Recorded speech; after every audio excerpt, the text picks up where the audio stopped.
Hi guys, for today's video, magsisip po ako ngayon ng prutas guys. Mangga at saka apple. Tara, hugasin ko po muna sa...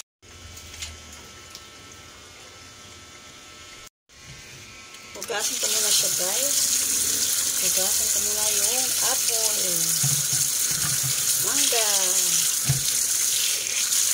And isama ko na sa guys yung kanyang balat sa pagsishake. Na. Mag-shake tayo ng prutas.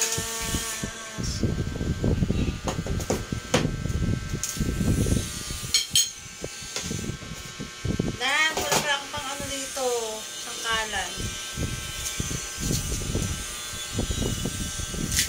Yan guys, isasama po natin sa pag-shake po yung kanyang balat. Huwag na po siyang balatan. Lagyan ko siya ng ito. Hindi ako maglalagay ng sugar. Alaska iba. Ay, Alaska condense. Ito guys.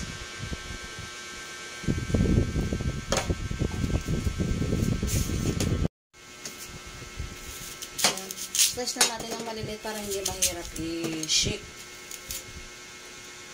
Tanggalin natin ang kanyang buto. Ayan. Mura na pong apple ngayon guys. Nabili po ako ng 5.50.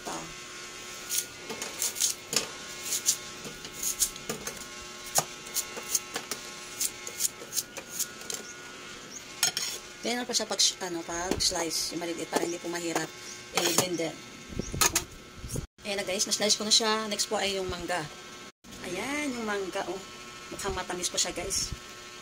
Slice po natin ay hiwain po natin yan. Siyempre, huwag natin isama yung kanyang balat sa pag-blender. Yung buto naman, ayan, bibigyan ko yan sa aking ano. Para hindi po mahirap may blender.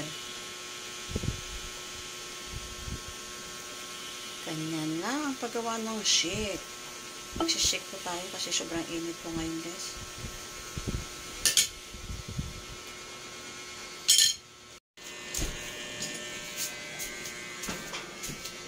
Mag-shake na tayo. Nasa akin na yung ice cube lang. Ice cube. Guys, naglagay na po ako ng ice cube. Tapos, apple at mango. Tsaka condense. Lagyan ko ng konting water. Guys. Magsisimula na tayo mag-blender.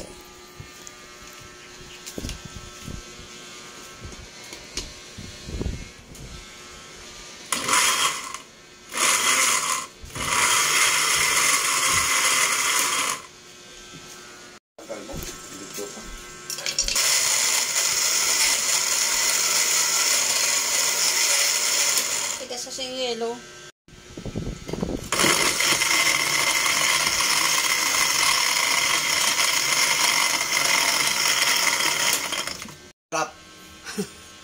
Andong, naubos mo yan ah. Siyempre malamig yung isang pitsel na gawa kong mango shake at apple shake.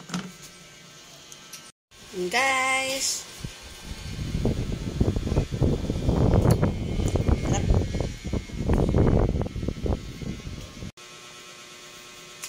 yan na guys. Oh, may get po isang pitsel po yung nagawa ko.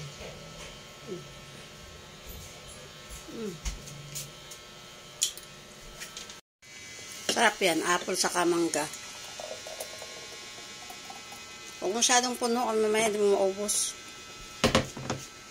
Sarap, Lance.